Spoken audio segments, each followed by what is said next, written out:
Oi, oi, eu sou Ana Borba. E eu sou Vinícius Vilas Boas. Este é o Ciclicamente, um podcast que compartilha experiências e soluções de economia circular para a gente continuar fazendo negócio no futuro. Aproveita e já curta esse vídeo e depois, se você gostar, você pode comentar e compartilhar. Hoje a gente está aqui com a Carla Pereira. A Carla é bacharel em Ciências Biológicas com ênfase em Ecologia de Águas Continentais pela UESB.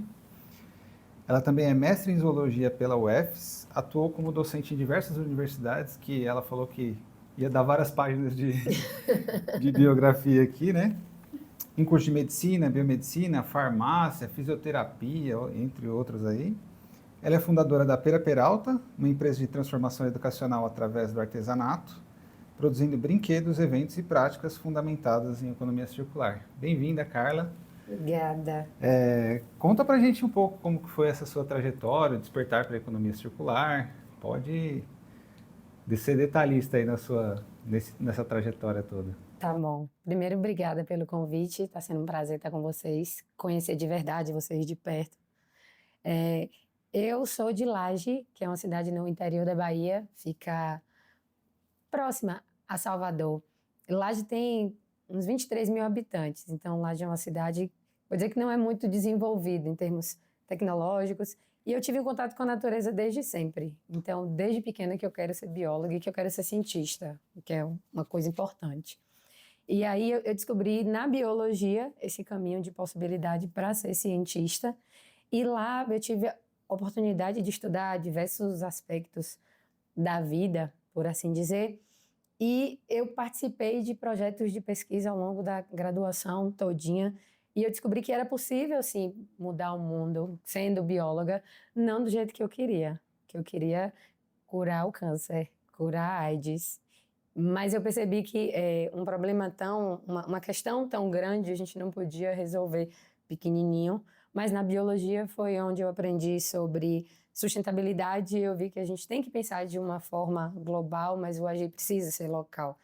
Então eu comecei a desenvolver pequenas ações e eu tenho mestrado na zoologia e foi um lugar onde eu consegui aplicar algumas pesquisas, mas eu ainda não tinha a oportunidade de chegar nessa revolução que eu queria para o mundo. Quando eu terminei o mestrado, eu tive a oportunidade de ser professora. Eu fui professora esses anos todos, de 2011 para cá, e esse foi um lugar onde eu já consegui exercer alguma influência com o meu conhecimento para gerar essas pequenas transformações locais. E aí, na primeira seleção que eu fiz, foi uma seleção para o IFBA, e o ponto da seleção foi cidades sustentáveis. Na minha cabeça, eu disse, pronto, é meu. Eu vou conseguir. 5 amigos meus fizeram o mesmo ponto, eu disse, talvez eu não consiga, porque são pessoas muito boas, mas eu consegui desenvolver um raciocínio pensando na gestão de entradas, ao invés da gestão de saídas, onde as pessoas, no modelo atual, elas se preocupam com o produto final, com a venda, o comércio, mas elas não têm uma preocupação anterior. E aí eu já comecei a sacada da economia circular, sem nem saber que esse nome existia.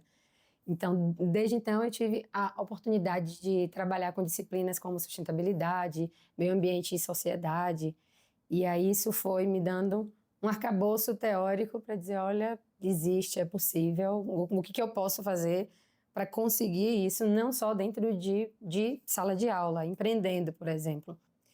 Daí, eu comecei, nesse mesmo período, sendo professora, eu comecei a me aventurar no empreendedorismo com a pera. Então, eu fundei um lugar onde eu era artesã, mas nesse lugar eu ainda não sabia como fazer essa transformação. Eu já conseguia produzir alguma coisa e isso era importante porque isso me dava uma autonomia no fazer, em ver algo transformado, mas eu me dizia como uma pessoa que realizava demandas. Então, tudo que os outros queriam, eu produzia do jeito que o outro queria, o que gerava muito resíduo, isso demandava um monte de tipos de recurso, então eu precisava ter de miçangas coloridas a todos os tipos de cordões, todos os tipos de tecido, enfim. E trabalhar desse jeito não me deixava confortável ainda. Eu passei por um processo de adoecimento mental e nesse momento eu me vi buscando uma saída para a minha vida E eu descobri o curso da Ideia Circular, que me mostrou que existe uma possibilidade de você pensar nessas entradas, não só no produto final, isso tem um nome, isso é possível. E aí eu comecei a ver que dentro do artesanato eu conseguiria empreender com propósito, com o sentido que eu queria para minha vida. Aí as coisas foram se costurando bonitinhas.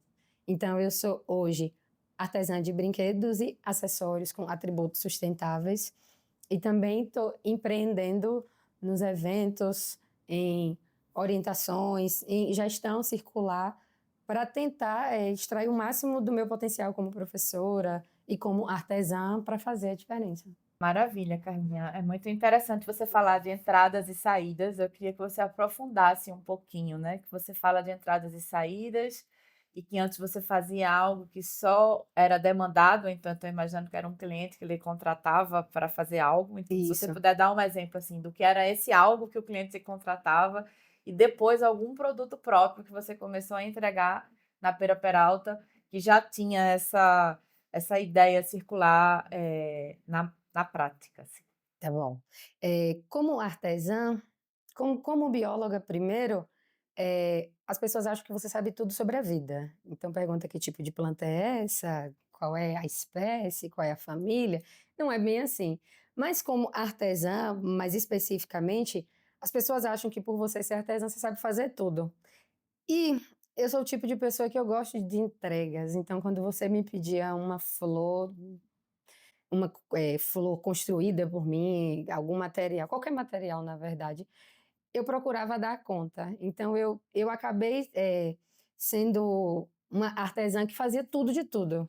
Então eu fazia de kit maternidade a, sei lá, quadros, a arranjo, qualquer tipo de material. E quando a gente pensa só no produto final, vou falar bem de mim, quando eu pensava no produto final, isso fazia com que eu tivesse uma demanda de processos que estivessem só voltados para o produto final. Não interessa que material foi, tem que satisfazer o desejo do cliente. E isso não tinha muito sentido. Quando eu comecei a trabalhar com uma perspectiva circular, eu comecei a desenvolver os meus processos para considerar não apenas o tipo de material que eu ia usar, mas o processo que ele ia passar, para pensar nessa entrada, né? Os tipos de materiais que eu ia usar, quais eram os fornecedores, se eram conscientes, se eram da região. eh, e aí isso foi dando muito mais sentido ao meu propósito e eu consegui desenvolver produtos que tinham uma qualidade esperada, então eu nichei para os produtos e acessórios, e eu só trabalho com itens que tenham algum atributo circular, sustentável. Então, eu não entrego só um produto, por exemplo, um brinquedo. Antes eu produzia um brinquedo feito com botões de plástico e entregava em uma sacola plástica com laço, porque o cliente queria o laço, queria a cor. E hoje em dia os meus brinquedos, eles são todos feitos com um feltro, que é feito a partir da reciclagem de garrafa PET. Eu não uso mais qualquer tipo, eu não recorro a mais a qualquer tipo de empresa que produz feltro. Eu uso só enchimento que é derivado da minha produção ou de uma outra empresa que também produz a partir de garrafa PET. Os produtos que são feitos em feltro, que tem essa origem do PET, eu uso linhas que também tenham a mesma composição. Quando eu faço os produtos derivados do algodão, eu uso a linha de algodão, eu uso os aviamentos de algodão. Então, para mim, gerir as entradas é muito inteligente. Eu, inclusive, perdi um monte de cliente por isso, porque eu deixei de oferecer para o mundo qualquer coisa que as pessoas queriam e eu passei a oferecer uma coisa com propósito. Os clientes, inclusive, me buscam agora por conta do propósito. Era isso que eu ia dizer, você perdeu o cliente, mas você ganhou o cliente também. Eu Como é a trocou de percepção cliente, desse né? cliente? Trocou de cliente. Eu ganhei em qualidade, eu cheguei no cliente que eu queria. Então eu consigo hoje vender para pessoas que têm uma preocupação como a minha e eu consigo também acessar alguns clientes que não têm, que não demonstram pelo menos uma preocupação com essas questões, mas eu consigo tocar eles e eles dizerem: olha que interessante, vou começar a seguir essa pessoa, eu vou começar a consumir produtos com esse mesmo tipo de preocupação. Tu consegue dar um exemplo de como tu, numa entrega de um produto, tu explica como aquele produto foi feito e qual é a percepção que esse cliente tem? Esse cliente que é tipo que não é o Cliente que não convertido está ainda, é o cliente que está assim, não prestou, não foi por isso que ele te veio pela contratou. qualidade do produto que É, achou bonito, mas não sabia desse lado da economia circular, né? Tá. Quando eu comecei, era muito, eu ia muito no flow de eu já faço o suficiente, é um trabalho retado a gente encontrar os fornecedores, as pessoas que produzem com esse com essa mesma preocupação minha para encontrar os materiais. E aí a minha preocupação era muito com a entrega, aí eu me vi fazendo a mesma coisa que eu fazia antes, que era me preocupar com as saídas. Então eu procuro, deixar um descritivo para apresentar para esse meu cliente, não só do que o produto é feito, qual é a origem, e também explicar um pouco sobre a destinação correta, porque eu tenho 2 tipos de produtos. Produtos voltados que são produzidos e voltados para o ciclo técnico e produtos do ciclo biológico. Então os produtos feitos em feltro, por exemplo, eu estimulo o compartilhamento, a doação, o reuso, eu estimulo que o cliente tenha um cuidado maior para aquele produto, tenha uma durabilidade maior. Esses produtos eles já são feitos para durar bastante. E os produtos que envolvem materiais do ciclo biológico, a destinação que eu recomendo é a compostagem. Então sempre tem uma explicação e uma sugestão, uma recomendação de encaminhamento para que esses materiais eles fiquem muito mais tempo, na verdade para que eles fiquem infinitamente no planeta. E como que é a resposta das crianças a esses brinquedos? Então é muito boa. Como eu trabalho com o feltro, a empresa que eu consigo o feltro feito de PET, ela é uma das melhores empresas do mercado e ela trabalha com muita qualidade, tem uma variedade muito grande de cores, então eu procuro explorar o que eu não encontro dos outros feltros em abordagens didáticas e bem coloridas. Então eu uso também nos brinquedos, itens como botões de madeira, como eu já não uso plástico, eu procuro trazer ludicidade com outros elementos que tenham, por exemplo, formatos de animais, de plantas, e isso faz com que a interação seja bacana. E tem uma coisa legal que acontece em relação aos brinquedos. A caixa vira brinquedo, os brinquedos têm outros sentidos, eu procuro ir explorando outros elementos para trazer valor para esse brinquedo que é super diferente do brinquedo original, ou melhor, do brinquedo feito de plástico, por ter esse sentido. E eu, inclusive, procuro estimular que os pais eh, brinquem com as crianças. Então, cada brinquedo vem com um manual de brincar. No manual de brincar, eu explico um pouco sobre o brinquedo, fala sobre a origem, a destinação adequada e também formas de interagir para que a brincadeira ela não para que o brinquedo ele não seja apenas aquele instrumento brinquei, cansei, tchau, para que o brinquedo seja um artigo de uso da imaginação. E aí a gente tem tido resultados bem interessantes, bem bacanas. É um brincar estruturado que leva a um brincar desestruturado, né? Isso aí. e uma coisa interessante que você falou, que o brinquedo de feltro é feito com a origem, com a matéria-prima da garrafa PET, mas que você usa também e aplica botões de madeira. Então, quando você faz isso, você está acoplando materiais de ciclos diferentes no mesmo brinquedo. Uhum. Mas você falou também que o brinquedo tem uma durabilidade muito grande, que você, enfim, estimula que esse brinquedo seja doado, seja dado para outra pessoa. E essa comunicação que vai no brinquedo, vai junto com o brinquedo, porque o seu cliente que comprou o brinquedo não necessariamente vai ser o cliente que vai descartar o brinquedo, vamos dizer assim, né? Tipo, fiquem imaginando isso agora. Sim, no próprio manual de brincar existe a orientação de que tipo de material deve ser destinado para cada ciclo, mas isso é bem interessante, isso é até uma questão que eu não que me passou e que eu posso pensar em Olha só. como levar uma nova solução para garantir que isso aconteça. Inclusive já foi até uma demanda que foi para o curso e voltou em relação a, como deixar no brinquedo uma marca como um QR Code que a pessoa lê e diz: "Ó, isso aqui é reciclável, tal parte não é", porque o manual ele pode se perder. Então, isso ainda está em processo de desenvolvimento, mas ainda não está materializado. Não, muito massa. Isso é para a gente pensar mesmo, né? Hoje em dia, inclusive falando um pouco assim da indústria têxtil, né? Tem uma recomendação para você não cortar as etiquetas das roupas. Porque É. a primeira coisa que as pessoas fazem é corta a etiqueta da roupa, e aí, daqui um tempo, quando essa roupa tiver que ser descartada, para onde vai, né? Para onde vem? Ninguém sabe do que veio. Mas os próprios fabricantes também, eles fazem etiquetas com o objetivo de serem importadas, né? Então, às vezes tem roupa que você compra que vem com uma etiqueta desse Que vem com um tamanho, assim, pedaço de E às vezes pano antes marcando da aqui, etiqueta em si, então, né? isso aí já é um pensamento linear só do jeito que o cara coloca a etiqueta na roupa, né? E essa empresa que fornece os feltros para você, ela aceita de volta para reciclagem os feltros ou não? não, Eles na ainda não verdade têm essa não. logística reversa. Não tem. Isso inclusive já foi um questionamento meu à própria empresa. Eu acho que se a gente pensa dessa forma, a gente tem que estimular que as próprias pessoas também façam a sua parte, para que as indústrias não joguem só na gente a responsabilidade. Isso é até uma cobrança que eu faço a eles. Que eu faço não, que eu já fiz a eles. Certo. Agora, assim, só para deixar registrado também, né? Vamos combinar que qualquer brinquedo feito à mão, ele é infinitamente melhor do que qualquer brinquedo que você encontra na loja para vender.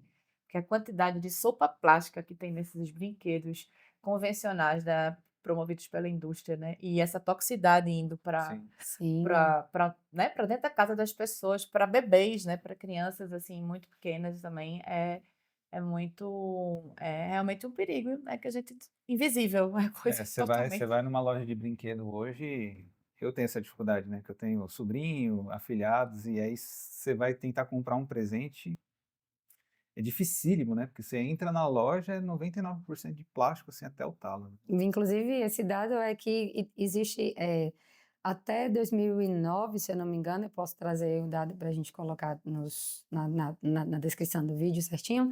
É, cerca de 90% de todos os brinquedos produzidos até o ano de referência são feitos de plástico. E todos os brinquedos já produzidos até hoje estão por aí no mundo. Sim. Então, se a gente pensar que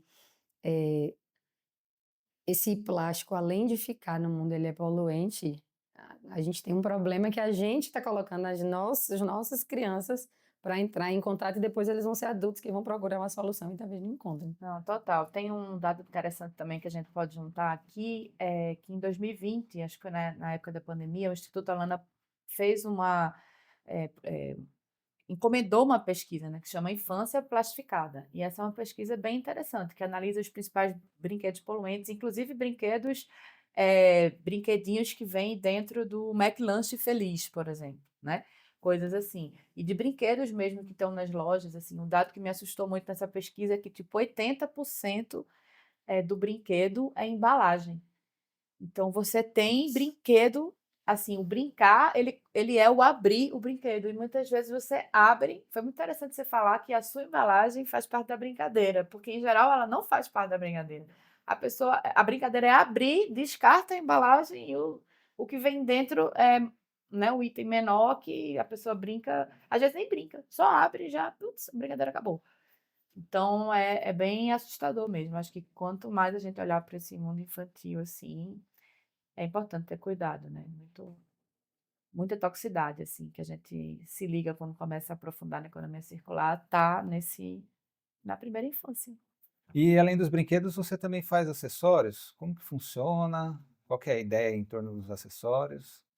Os acessórios, eles são feitos de algodão, 100%, então os aviamentos, linha, tecido são sempre de algodão, e eles fazem parte de uma coleção que eu chamo de para levar, porque a ideia é que a gente leve consigo para os lugares as nossas escolhas, como, por exemplo, o uso de itens de reutilização.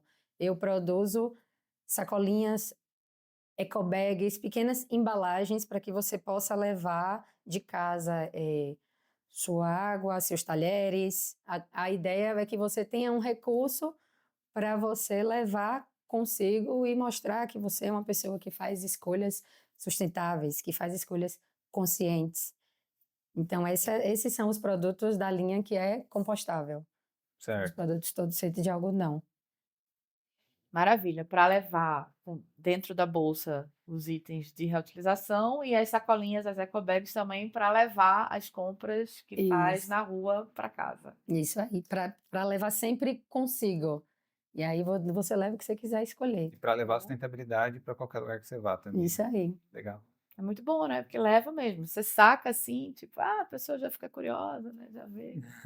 Foi muito interessante, né? Carlinha tá aqui em São Paulo esses dias e a gente saiu para comprar, para almoçar, e aí a gente precisou levar o almoço para uma pessoa que estava no lugar onde a gente estava. Ela disse: Eu tenho os talheres. Não E precisa a pegar gente talher não precisou plástico. pegar talheres no lugar onde a gente estava. Não é sobre isso, é sobre a gente ter à mão o que a gente precisa para a gente não recorrer a esses plásticos de uso único, né? E aí, Carlinha, uma coisa que me impressiona muito em você, que eu acompanho à distância sempre, fico sempre babando na sua energia humana, que é de construir a própria casa com as próprias mãos. E aí eu queria que você contasse somente tudo sobre o que é construir uma casa com as mãos. É uma loucura maravilhosa. Primeiro que essa ideia surgiu não comigo, mas na minha companheira. Então, imagina para uma bióloga encontrar alguém que já comprou um projeto de bioconstrução. Aí eu vou casar. Então, casamos, inclusive. A ideia da casa surgiu primeiro com Carol por uma noção de baixo custo. Ela tinha uma ilusão na vida dela de que bioconstruir era diminuir os custos, mas na verdade é sobre fazer escolhas, muito mais do que diminuir o custo. O custo da bioconstrução ele está envolvido em quem vai executar. Então, se você próprio executa, você diminui os custos. Mas o valor de você construir os seus espaços é um negócio inimaginável. Então, a nossa casa, ela está ainda em construção, a gente já está morando lá, faz parte da loucura. E a parte gostosa é que a gente acorda, vamos rebocar hoje a parede? E aí a gente vai fazer. A gente está usando algumas técnicas, então a gente usa o HiperAdobe, que é a aplicação de terra em uma estrutura, que inclusive é de plástico e é a parte mais como é que eu vou dizer, poluente da casa, que são as ráfias, que são as sacolas contínuas que a gente enche de terra e soca.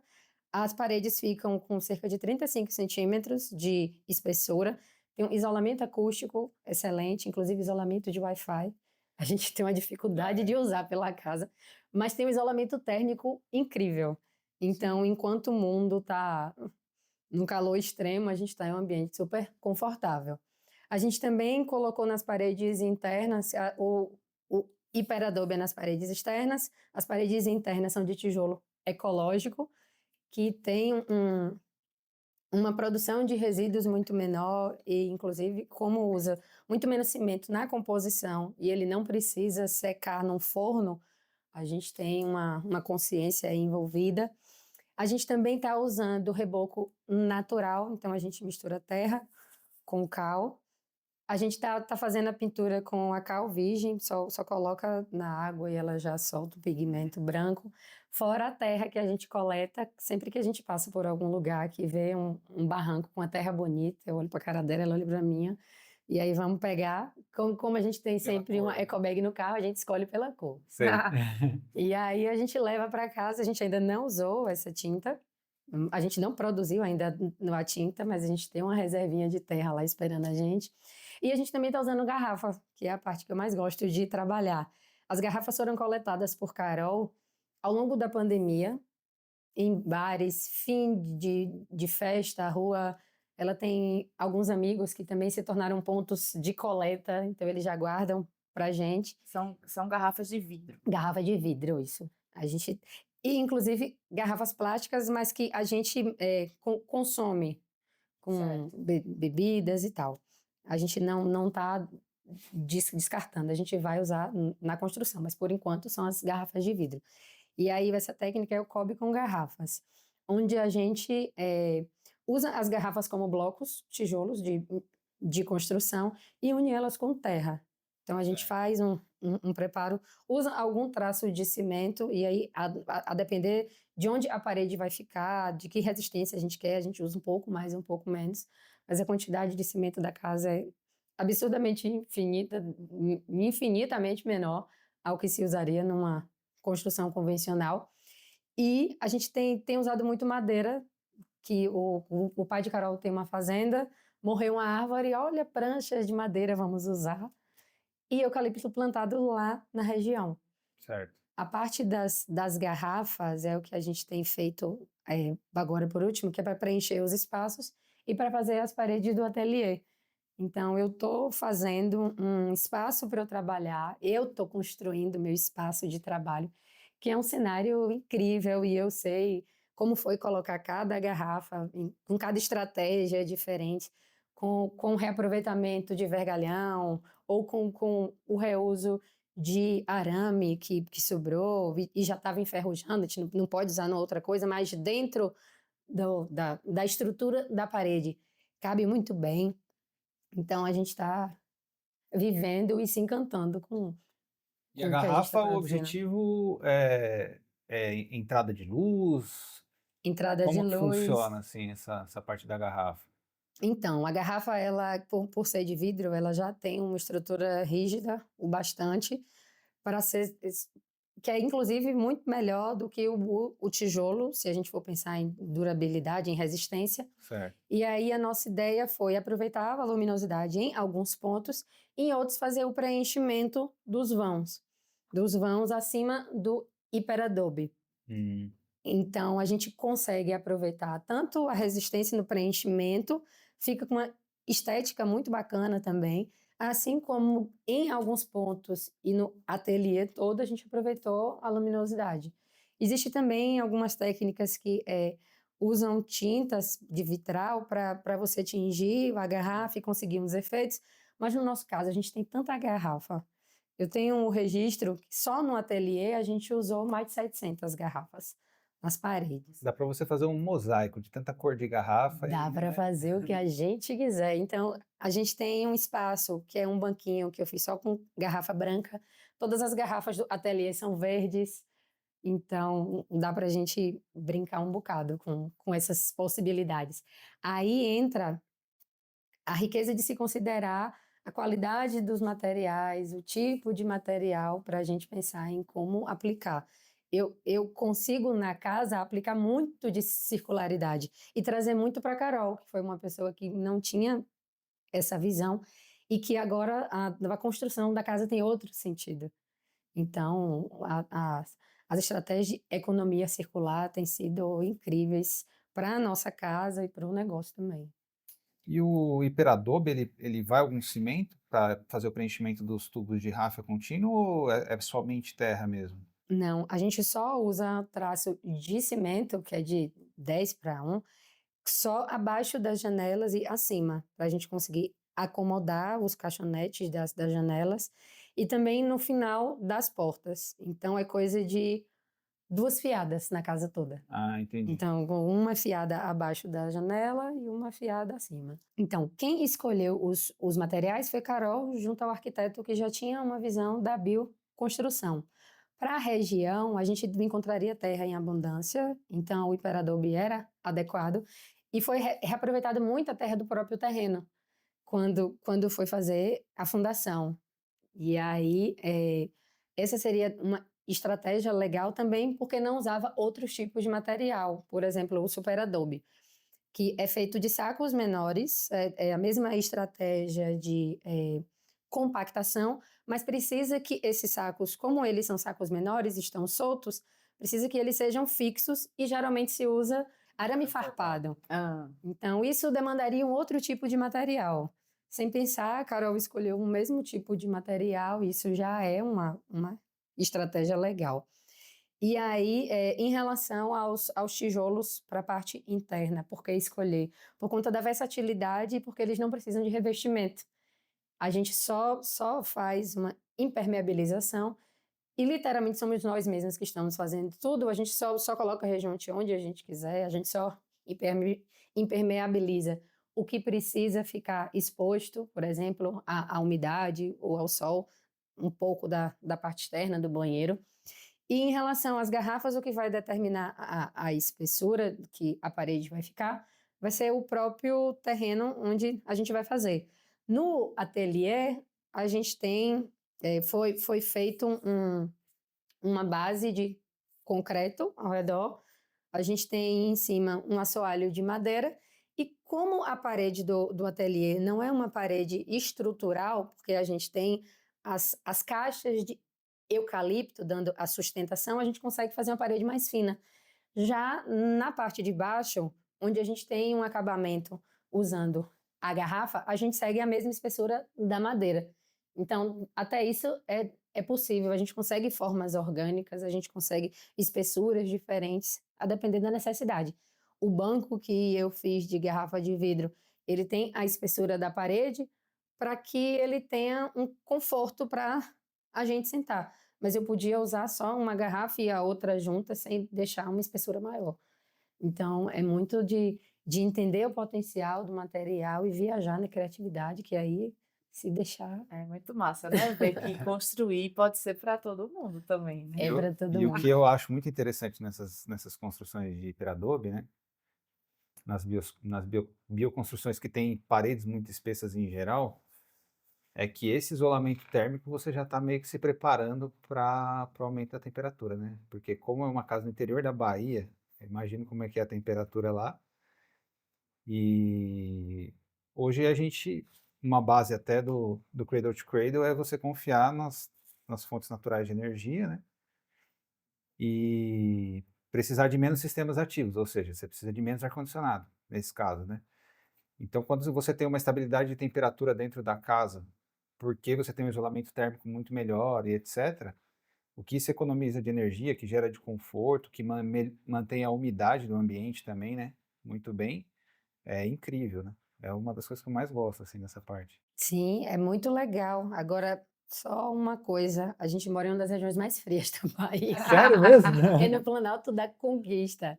Ele fica, É um planalto. é um planalto bem alto. E a gente está, inclusive, a poucos quilômetros de Vitória da Conquista, que é uma cidade dita como a Suíça baiana. Então, é um lugar extremamente frio, mas em relação a isso, as trocas, o fato de a parede respirar, dão um conforto muito bom, inclusive para proteger do Do frio. frio, exatamente. Serve tanto para É uma o calor. estabilização de temperatura, não é que ele Sim. esquenta nem que ele esfria, né? Sim, a gente quando chegou, que estava ainda sem cobertura, a gente vai se ferrar, porque isso aqui só serve para o calor, mas não. A gente está vivendo isso. Como a casa ainda está sem fechar todas as paredes, a gente tinha pensado já em uma estrutura de vãos, espaço para ventilação natural. Mas a gente está sendo obrigado a viver com essa ventilação natural porque a gente não terminou as paredes. Sei. Então, se faz neblina lá fora, faz neblina dentro de casa também. Então, o clima é meio assim. Fora isso, a gente usa telhas ecológicas, que são aquelas feitas de tubo de pasta de dente e embalagens Tetra Pak, que já dão um conforto térmico muito bom.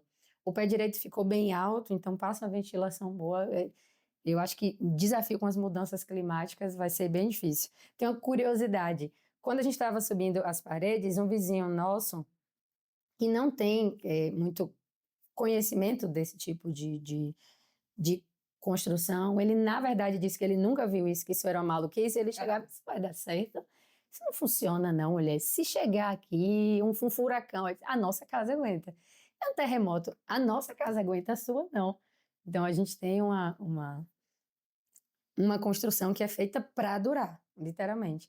E aí, a questão do plástico no hiperadobe, que por um tempo me corroeu, eu disse, poxa, minha casa é feita de plástico também, mas ela é feita para durar. Então, a gente não tem uma coisa que é descartável, algo que eu vou trocar, daqui a pouco tempo eu vou precisar substituir. De forma nenhuma. Quando a gente reboca as paredes, a gente tem um isolamento incrível, inclusive algumas pessoas dizem, oxe, mas não é terra, quando a gente passa a mão, não suja, não desfaz. Não desfaz, não suja. Especialmente se você tiver cuidados com a parte do reboco e da pintura. Aí a gente busca usar os materiais mais naturais, como baba de palma, de aloe vera, que é a babosa, a gente usa óleo de linhaça, e tudo isso ajuda a impermeabilizar e dar uma durabilidade no hiperadobe. Eu tenho falando sobre circularidade de construções, né? Tem aquela abordagem que nem, por exemplo, tem uma abordagem que é você fazer um steel frame, por exemplo, e que você consegue construir, depois desmontar e depois redistribuir os espaços, que é muito interessante, né? Com um material que é infinitamente reciclável, que é o aço, no caso. Mas aí eu vi uma palestra de um arquiteto que foi muito interessante e transformador para mim, porque ele fala assim: a construção mais sustentável que existe é a construção que ninguém quer desfazer. Então, se você tem um pensamento que você consegue construir alguma coisa que daqui 100 anos as pessoas não vão querer desmontar, porque aquilo foi muito bem feito, é muito bonito, é arejado, né? E até aqui em São Paulo mesmo a gente tem vários lugares assim que tem essa pegada, né? A Sala São Paulo, por exemplo, quando você vai na Sala São Paulo, é a coisa mais linda do mundo. Você não, entendeu? Aquilo ali foram usados muitos recursos naquela construção, mas ninguém vai querer desmontar aquilo nos próximos 200 anos também, né? Então, assim, tem várias abordagens, né? E meio que você está unindo, né? A bioconstrução junto com a abordagem de não querer desmontar, né? E acho muito rico essa parte, né? E você, como engenheira civil, você podia dar um Pois parecer é, melhor. então a minha vida circular na engenharia civil, aliás, eu fui trabalhar com resíduo sólido urbano porque trabalhar com engenharia civil era isso, né? Na época eu era engenheira de construção vertical e a métrica era assim, a cada 3 andares que eu construía, uma eu descartava. E volumetricamente você conseguia ferir com todas aquelas caçambas que uma coisa em construção estava colocando para fora, né? Como se esse fora existisse. E é isso, um fora de materiais nobres, né? É aquela coisa de que um faz o outro desmancha, né? Tipo, você constrói uma parede, aí vem o outro profissional, pá, pá, pá, quebra tudo para passar uma tubulação. Então, assim, ainda muito arcaico, né? Isso 30 anos atrás ainda tem, e assim, construções que estão vivas, assim como essas mais históricas que você citou, até próprio esse lugar onde a gente está gravando esse podcast agora, que é o edifício antigo. Então, eles têm essa lógica, né? De realmente constrói, constrói, constrói, mas a verticalização também promove esse descarte alto. E era uma coisa que me incomodava, sempre me incomodou muito. Mas esse meu olhar para os materiais, assim, porque eu também sou uma fã de materiais, né? O que eu posso citar, assim, é essa construção, né, com as próprias mãos, assim, o que eu mais perto consegui fazer na minha vida foi a criação de um cobogó a partir do pó da madeira, né. Eu participei de um projeto que era um projeto de design de interiores para construir móveis com madeiras antigas, né, madeiras que saem dos postes da cidade de São Paulo, que estão sendo substituídas por toras de plástico até, para poder, que hoje a gente não tem mais aquela Amazônia para, né, desmatar, mas hoje a gente tem muita madeira amazônica nos postes da cidade, então as peças de madeira que fazem o isolamento dos fios com os postes, eles estão sendo trocados. Isso já está acontecendo há alguns anos. E aí essa madeira é uma madeira que teve um tratamento em autoclave, na época inclusive com cianureto, que é um negócio super poluente, e essa madeira, ela é um resíduo perigoso. Então a gente conseguiu, como humanidade, transformar né, algo do ciclo orgânico, algo do ciclo biológico em um resíduo perigoso, que está sendo descartado hoje. E aí o projeto que eu participei era como vamos reutilizar essas madeiras, né? Como vamos construir coisas com essas madeiras para que ela não fique no meio ambiente poluindo. E aí vários mobiliários foram construídos, foram elaborados e pensados e desenhados com essa madeira. Como eu não sou uma desenhadora de mobiliários, eu falei, me dê o pó, né? Então, eu falei, que sobrar, aí vai sobrar o pó, então me dê o pó que eu vou pensar algo com pó.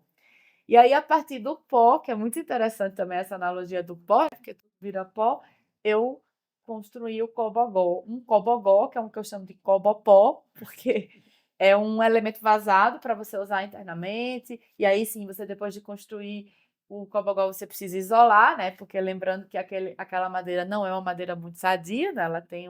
Ela tá uma madeira poluída, mas é possível de você fazer infinitos, vamos dizer assim, objetos com pó, né?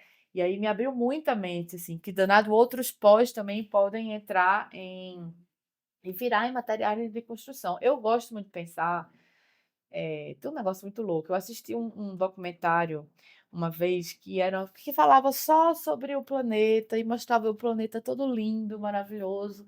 E era um documentário que o planeta estava sendo observado do espaço.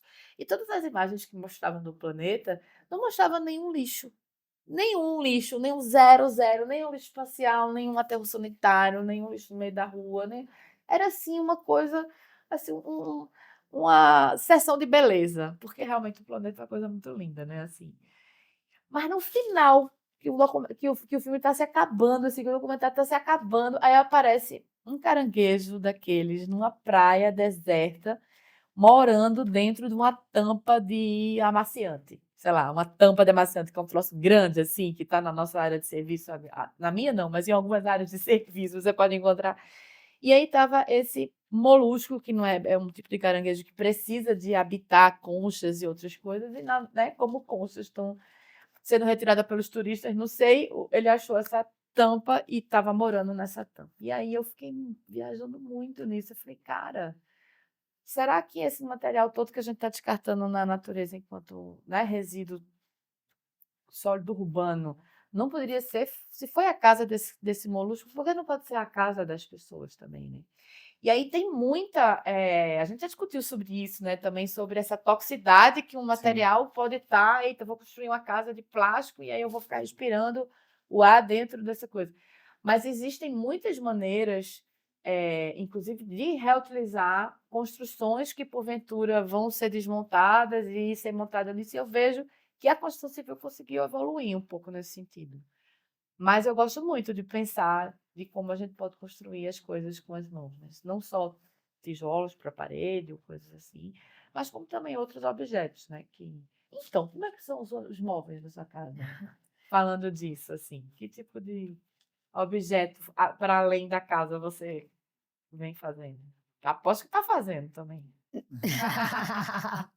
Não, a gente acabou nem botando a mão nos móveis, porque o ateliê já está dando, já está gerando uma demanda bem grande. Mas um item da casa que é bem curioso e que fez a gente pensar muito foi a escada, que é no modelo Santos Dumont. Ela não é uma escada convencional, a gente pisa um pé em cada degrau, isso usa menos madeira, ocupa menos espaço.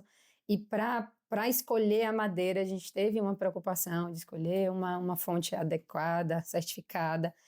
E o próprio construir, ele é muito mais artesanal do que bronco, ele leva mais cuidado, mais atenção. Mas os móveis de lá são todos móveis de reaproveitamento nosso. O que eu tenho feito é utilizar as madeiras para planta. Na minha casa, todo lugar tem planta, tudo com garrafa de perfume, de cerveja. Todo canto tem as plantas que a gente faz as mudas e aí a gente usa as madeiras para fazer as prateleiras. Existem os projetos, um monte. Um deles é a do banco, que vai ficar lá fora, os espaços comuns do lado de fora, que vão ser com as madeiras reaproveitadas. Mas existe também uma história que é, sabe, antes de Cristo, depois de Cristo, antes da casa, depois da casa, ACDC. Deixa a casa ficar pronta, que tudo vai ser melhor feito. Mas tem uma coisa bacana de falar disso, que é, se essa preocupação com o reaproveitamento ela não começasse antes, eu não ia ter uma ordem. E isso, inclusive, aconteceu durante uma parte do processo da casa. Quando eu digo ordem, eu digo de organização. Quando a gente, por exemplo, faz a bioconstrução, a gente tem alguns resíduos, e se a gente não separa esses resíduos de alguma forma, eu não estou dizendo que você precisa de algum material a mais, você só precisa ter uma destinação mínima para você ter uma ordem. Então, se as garrafas estiverem empilhadas de qualquer jeito, pode acumular água, vetores, isso gerar um problema para a gente mesmo. Se as madeiras elas não estiverem bem acondicionadas, e aí eu vou dizer organizadas, a gente pode ter, além de ser a casa a morada de escorpião, que é um bichinho que adora ficar por lá, a gente pode perder esse material. Se na hora de fazer o corte dos tijolos, a gente não pensar num corte que considere um reaproveitamento, a gente vai cortar de qualquer jeito e vai perder o outro lado do tijolo. A gente perdeu muito material, mas eu fiz questão de, ao longo da construção, ir lá para ir separando os materiais aos poucos. E essa ação minha gerou um efeito em parte pequena, mas gerou um efeito em uma parte de quem trabalhou com a gente que já estava adotando o mesmo costume. Um resíduo que surgiu, que não é nosso, foi a bituca de cigarro. Eu fiz questão de catar todas as bituquinhas e deixar muito próximo de onde a pessoa que fumava trabalhava, para ela ver, eu digo, ó, como já tá cheio. Menino, isso aqui não é nem nosso, tá aqui em casa, sujando, a gente nem fuma. E tu tá esculhambando a casa da gente. Então, essas pequenas ações fazem com que a gente tenha menos trabalho depois para lidar com a estrutura do espaço, porque uma obra é um espaço em desordem para que gere ordem, mas se a gente não tiver uma ordem mínima, uma organização, um pensamento sobre esses materiais, a gente pode perder muita coisa.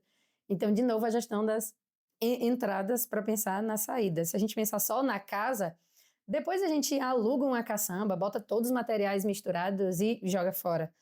Mas se a gente tem uma visão de que aqueles materiais são preciosos, a ideia dos materiais preciosos, eles possivelmente não vão ser usados depois, porque eles não vão estar nem em condições de uso. Por isso que estudar, analisar como é que aqueles materiais são feitos, de onde vêm, a gente consegue pensar depois para onde vai. A gente estava andando na rua aqui e a gente viu algumas caçambas. Cada caçamba tinha um tipo de material diferente. Eu disse, olha, primeira coisa boa. Segunda coisa boa, quando eu olhei, eu disse, que tanto potencial, minha gente. Tem madeira boa demais aqui. O que é que esse povo vai fazer com essa madeira toda? Que se tivesse na Bahia, eu ia botar no fundo do carro para levar para mim. E a gente estava conversando outro dia, né, cara? E assim, não é porque é bioconstrução que é uma panaceia, que você não vai encontrar desafios para materiais, que as coisas que você compra não vêm com coisas que você não queria ter comprado, né? E me conta um pouco como é que foi essa experiência que você teve com as telhas. Então, as telhas ecológicas foram um parágrafo à parte, porque desde o projeto, Carol queria fazer um telhado verde, mas a gente teve alguma dificuldade, eu acho que muita dificuldade, eu posso falar assim, em relação a como aplicar por conta de nunca ter feito, por conta de pensar sobre o peso. E aí, como o nosso arquiteto, ele trabalhou com a gente virtualmente, a gente não tinha um acompanhamento ali. Muita coisa a gente fez, como a gente fala na Bahia, na tora. A gente fez com garra, porque pesquisou, foi procurar saber e meter na mão para poder fazer. Mas em relação às telhas, então ficou certo que a gente queria telhas ecológicas. Primeiro ponto, não são produzidas na Bahia. Então a gente tinha que pensar nesse combustível fóssil que ia ser usado para trazer para cá. Para isso, a gente teve que pensar, vamos ter que comprar telhas a mais, porque se tiver qualquer problema, para ter um outro frete, um outro gasto desse nível, não é viável. Compramos as telhas, e as telhas são, como eu falei, né, são laminadas, muito bacanas, são grossas, elas têm uma durabilidade vendida por eles como bem grande, então para você substituir vai demorar muito tempo. Só que cada placa de telha, ela vem envelopada com plástico por cima e por baixo. E é um plástico muito fino, parece um celofane. E para lidar com a telha, assim como para lidar com os outros materiais, você tem que pensar antes de lidar. A gente passou por alguns momentos de achar que a casa era um apocalipse de plástico. Porque quem aplicou as telhas não teve um cuidado, e aí talvez isso seja também uma falha nossa de antes não ter deixado um lugar fechado, porque o plástico é muito fino, muito leve. Então, quando a gente chegava no período da aplicação das telhas, tinha plástico por cima da casa, por baixo, ou em todos os lugares. Aí a gente teve que ter um cuidado de ir coletando plástico e deixando em um lugar só para depois pensar o que ia fazer. Até o momento que uma das pessoas que estava executando a obra teve a brilhante ideia de queimar os plásticos, porque achou que estava num entulho e que ele ia resolver sumindo com a queima dos plásticos. Nesse momento, a pessoa inclusive queimou na nossa fossa de bananeira, que é um lugar que a gente estava ainda estruturando para receber as bananeiras e dali elas fazerem a biodigestão dos resíduos sanitários. Como ainda não tinha planta, eles viram um buraco legal, tacaram fogo ali dentro mesmo, queimou parte da encanação, e gerou uma sensação de: "Ai, a minha casa tá sendo queimada, tá cheia de plástico". Então a gente passou por essa situação. E algumas placas, inclusive, ainda têm o plástico aderido. E a gente só descobre quando dá um vento forte, porque a gente fica ouvindo aquele barulhinho de plástico. Então pensar que tem um monte de plástico na casa é uma coisa que consumiu a gente por um tempo, que não era bacana. Então, minha recomendação é avaliar qual é a estratégia mais inteligente e se essa for a estratégia melhor para ser aplicada, que ela seja avaliada em todas as etapas, para não passar o que eu passei. Para mim foi um choque e foi horrível conviver com aquele tanto de bagunça e de plástico. O que fica também, né, que assim, a gente sempre tem a dificuldade dos fornecedores, né. Então o fornecedor, muitas vezes ele pensa que porque ele está fazendo um produto que está reaproveitando outros materiais, que aquilo ali basta. E que o fato dele colocar 80% de embalagem de plástico, por exemplo, né, não é isso no caso, né, que não é problema, porque ele já fez a parte dele, que ele bastou ali, já tem um monte de caixa de Tetra Pak e um monte de embalagem de pasta de dente dentro daquele material, então, nossa, já compensei pra caramba, né. E aí vem a parte da gente também perguntar sobre como as coisas vêm embaladas quando são entregues, né. Então, eu compro as coisas às vezes que vêm com esse tipo de embalagem e eu ligo para reclamar, né. Eu tenho um fornecedor lá que ele me manda as caixas todas preenchidas com isopor. Todas as ca e assim, é interessante porque nenhum outro distribuidor faz isso. Quando você pergunta: "Não, é porque a gente vende itens caros, que pode dar problema se não tiver o preenchimento da caixa, etc". Daí eu falo: "Cara, eu compro de outros caras que vendem coisas que custam 4 vezes mais caro do que as que você vende para mim, e elas vêm em caixas totalmente 100% de papelão, com fita de papelão também. E você está me entregando uma caixa lotada de isopor". Eu f eu fiz a eu medi o quanto de de isopor eu já tinha recebido deles, deu 150 litros. E eles são um fornecedor que eu compro pouco, né. Então, é um desafio mesmo. Eu coloquei informação no saque lá para eles desistirem dessa ideia aí, né, colocando que todos os outros não fazem, né, e eles estão fazendo, mas vem muito dessa falta de pensamento circular mesmo, né. O cara, eh, tem essa falta de conhecimento, né, essa falta de às vezes não é nem de conhecimento, né, mas ele pensa que o cliente vai reclamar do produto porque não chegou embalado, por exemplo, né. No caso dessa telha, pela experiência que eu tenho também com essas placas, né, é que ela faz parte do processo da fabricação. Ela não é uma coisa que a telha está pronta, você vai lá e embala a telha naquilo. É que como ela é um material termodeformado, é como se esse plástico que Carlinha falou, como se parecia um celofane, parece mesmo, às vezes ele está na forma e, eventualmente, eu tenho desconfiança que ele ainda está por dentro, é como se ele fosse algo que com o calor ele reage muito bem e ele serve de para unir os materiais que são diferentes, né, a parte de dentro do Tetra Pak e os plásticos que são diferentes, eles até servem para dar essa união.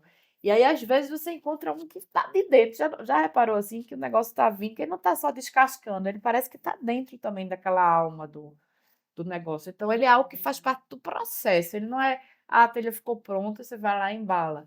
É como se fosse uma coisa como se ele fosse um desmoldante. Sim. Por isso Aí eu que você precisa, né, quando você puxa, ele sai todinho agarrado. destaca. Mas aí, deve o que a gente fala, por que que esse processo dele não garante que fiquem plásticos fixos lá para ele fazer todas as telhas? Ele não precisa mandar para o cliente. Ele pode usar os mesmos plásticos, talvez, para colocar todas? É porque o plástico que ele usa como desmoldante fica no produto, né. Esse negócio é feito como se você cozinha um bolo, né? Não sei se tu já viram Eu já isso. vi como é que Eles funciona. fazem como uma pressão, é calor e pressão. Então, é calor e pressão e a É, temperatura não mas, é alta o mas suficiente. no caso de como foi reportado, né?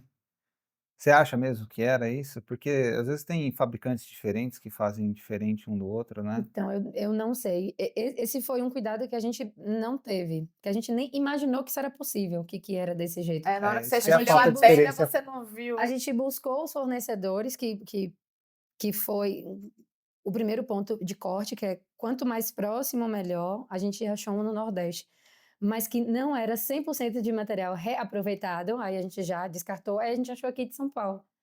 Então a gente achou que estava comprando só telha, e a gente viu que estava comprando telha com plástico. Para a gente foi um grande choque.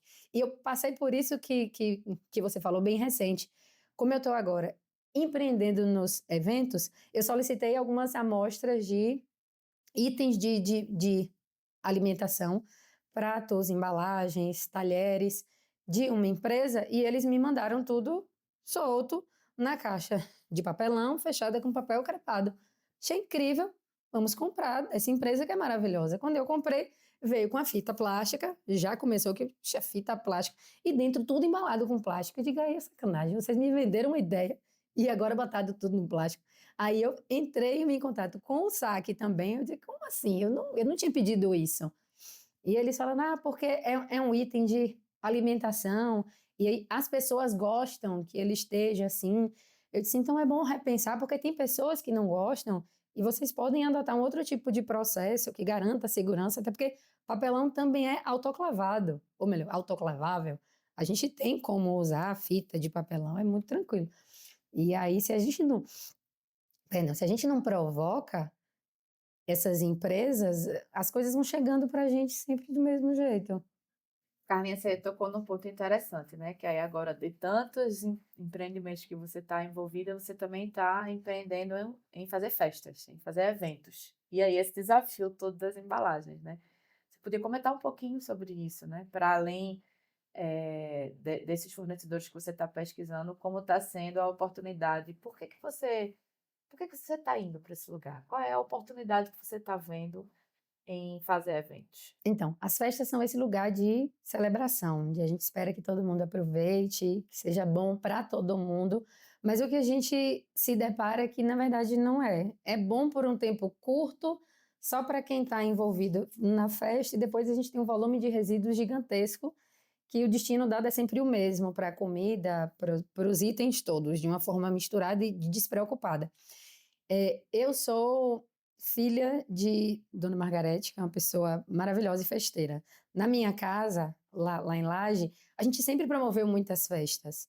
E aí me incomodava muito a forma como as festas eram conduzidas, que era a gente fazia uma festa incrível, muita comida, as pessoas vinham, pessoas legais, a gente celebrava. Quando terminava a festa, Dona Margarete tinha que ficar arrumando as coisas, porque ela tem uma noção de limpeza que tem que deixar tudo limpo logo, e a noção de limpeza dela é recolhe tudo, passa um pano e joga no lixo. Na minha cidade, com o perfil que eu apresentei para vocês, a gente não tem nem coleta seletiva. Então, existe uma despreocupação natural também. Não existe uma outra forma de fazer, que eu vou pensar em outra forma, nem tem possibilidade. Mas isso sempre me incomodou. E agora eu estou pensando que enveredar para esse nicho é uma forma de possibilitar para as pessoas ter experiências proveitosas em todos os aspectos. Então, o que seria uma festa sustentável? É uma festa onde a gente celebra o momento, os materiais eles podem ser reaproveitados, é como se a natureza também celebrasse, porque ela não ia receber um montão de coisa que a gente chama de lixo. A gente pode reaproveitar os reaproveitáveis. Claro que a gente pode ter também os rejeitos aí, a gente dá a destinação para o aterro, tranquilo. Mas a gente também tem muitos itens compostáveis, a gente tem muito resto de alimento. E por que a gente não substitui os itens plásticos de uso único por itens compostáveis? Por itens feitos do PLA, que é um plástico que também se degrada no ambiente. Então, a minha ideia vai ser uma ponte das pessoas comuns, das pessoas da sociedade, com a sustentabilidade em momentos de celebração também. já que os brinquedos eles já são motivos de celebração, você brincar, você fica feliz quando você lida com o brinquedo, por que que a gente não faz um pacote completo de celebrar a festa inteira? E aí a ideia é fornecer os materiais, mas eu chamo de coerentes com o mundo que a gente vive e com as escolhas que a gente precisa fazer. A gente também pode pensar que as lembrancinhas, o que aquela festa vai dar como uma lembrancinha, pode ser uma experiência, como plantar uma semente, como curtir um momento na natureza. E também é interessante que essa festa tenha algum tipo de orientação para os convidados, para a própria pessoa da festa, para que ela entenda que ela está vivendo um momento especial e que não é todos os momentos que ela celebre podem ser especiais como aquele, e todo mundo vai aproveitar. Então essa é a ideia do reaproveitar, que Ana, inclusive, tem a assinatura no nome comigo. Muito bom. Reaproveitar. Isso aí. Eventos sustentáveis. E esses eventos, fundamentalmente, você faz para qual público? Assim, quem que procura esse tipo de serviço? Onde você foca? Então, eu comecei o trabalho dos eventos nas escolas por acreditar que esse impacto dos eventos sustentáveis, eles podem se alastrar das crianças para suas famílias e o próprio ambiente escolar é esse ambiente de construção do caráter, da consciência. Se a gente adotar práticas adequadas, conscientes nas escolas, eu acredito que a gente consegue levar isso para o nosso cotidiano, para a nossa rotina. Isso pode chegar num pai, numa mãe que trabalha um bocado e não tem tempo de fazer as atividades, assim como em alguma pessoa que já é convertida como a gente e que nunca encontrou uma possibilidade. Então, as escolas são esse lugar de possibilitar que os eventos da escola sejam conscientes para despertar, ou melhor, para despertar, não, para fazer a gente viver essa coerência que a gente prega. E aí a escola já mostra um diferencial, e com as crianças nas escolas a gente consegue atingir os pais e estimular que as pessoas adotem práticas assim para suas vidas em qualquer espaço. Então, comecei nas escolas e depois nos eventos particulares. Então, Carlinha, e por último aqui, não menos importante, eu queria que você deixasse uma fala sobre o que está sendo para você ser uma anfitriã na Rede Nós junto comigo, que a gente está lá juntas, né, tecendo aquele lugar, um ambiente, né, uma comunidade de pessoas que promovem essa troca em economia circular. Então, conta para mim um pouquinho, conta para quem está escutando aí, como está sendo para você participar desse processo. A rede tem sido um lugar de conforto, de acolhimento, onde a gente consegue encontrar pessoas como vocês, que vieram de formações completamente diferentes, assim como outras pessoas que, inclusive, não têm formação, mas têm a disponibilidade de aprender a viver de uma forma consciente, de uma forma circular. Então, viver tudo isso tem sido incrível. Foi o que me permitiu estar aqui em São Paulo, inclusive. Foi através dessa rede que a gente estabeleceu. E tem me feito desenvolver outras potências para além das circulares. Então, a rede é o meu lugar de aprendizagem constante, de inquietação. O Vinícius traz uma provocação. Eu digo, eita, eu nunca pensei nisso, só para aquilo. E aí, eu gostaria de convidar todo mundo a fazer parte da rede, porque a rede vale muito a pena a gente fazer essas trocas. A rede ela funciona quinzenalmente. A gente tem encontros virtuais, a gente tem um monte de material loteado lá na Hotmart, né? Que é uma plataforma onde a gente compartilha todos os conteúdos dos encontros, os links, as gravações. E para mim tem sido engrandecedor e estar na rede e poder partilhar com vocês.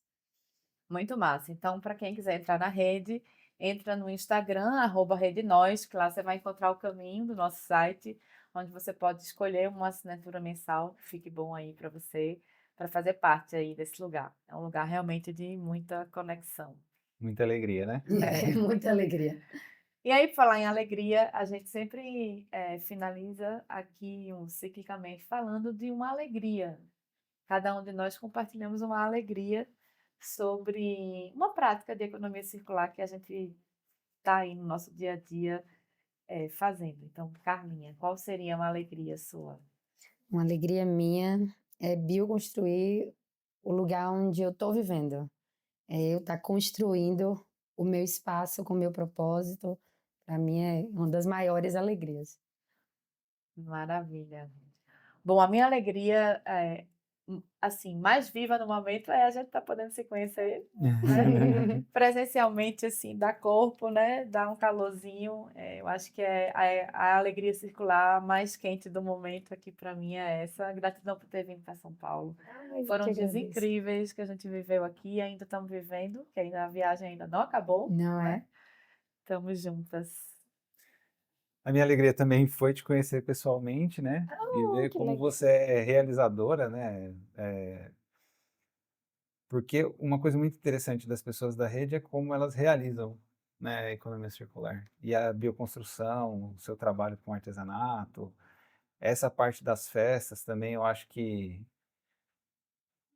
vão trazer uma educação muito grande, né? Que nem eu coloquei na sua bio aqui, que você tem uma empresa de transformação e educação, né? Você mostrar que é possível fazer uma celebração um tanto tão positiva, né? Que não vai trazer aquele impacto negativo que uma festa normal, né, traz no final dela, e às vezes para quem prepara muito antes dela também, é uma alegria muito grande para mim.